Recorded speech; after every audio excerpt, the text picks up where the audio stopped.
ఉపాధ్యాయుడిగా మారిన సీఎం చంద్రబాబు. విద్యార్థిగా లోకేష్.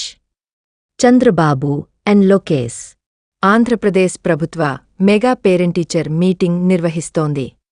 రాష్ట్ర వ్యాప్తంగాన్ని ప్రభుత్వ, ప్రైవేట్ పాఠశాలల్లో కార్యక్రమం జరుగుతోంది.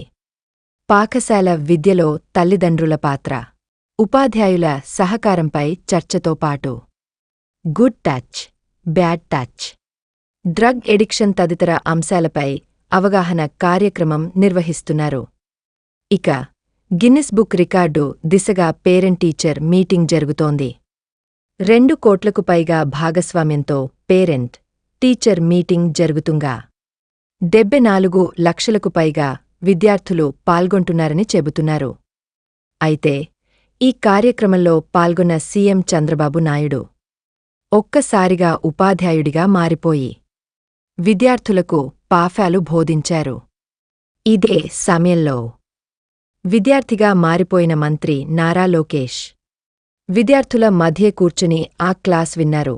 పుట్టపర్తి నియోజకవర్గం కొత్తచెరువు గ్రామంలో మెగా పేరెంట్ టీచర్ మీటింగ్లో పాల్గొన్నారు ముఖ్యమంత్రి నారా చంద్రబాబు నాయుడు, విద్య, ఐటీ శాఖల మంత్రి నారా లోకేష్. అయితే ఉపాధ్యాయుడిగా మారారు ముఖ్యమంత్రి చంద్రబాబు. పీటీఎం కార్యక్రమంలో భాగంగా విద్యార్థులకు విద్యాబోధన చేశారు. వనరుల అనే సబ్జెక్ట్పై విద్యార్థులకు క్లాస్ తీసుకున్నారు. అయితే విద్యార్థులతో కలిసి పాఠాలు విన్నారు మంత్రి నారా లోకేష్. ఆ తర్వాత విద్యార్థుల ప్రోగ్రెస్ కార్డులను పరిశీలించి మార్కులపై ఆరా తీశారు సీఎం.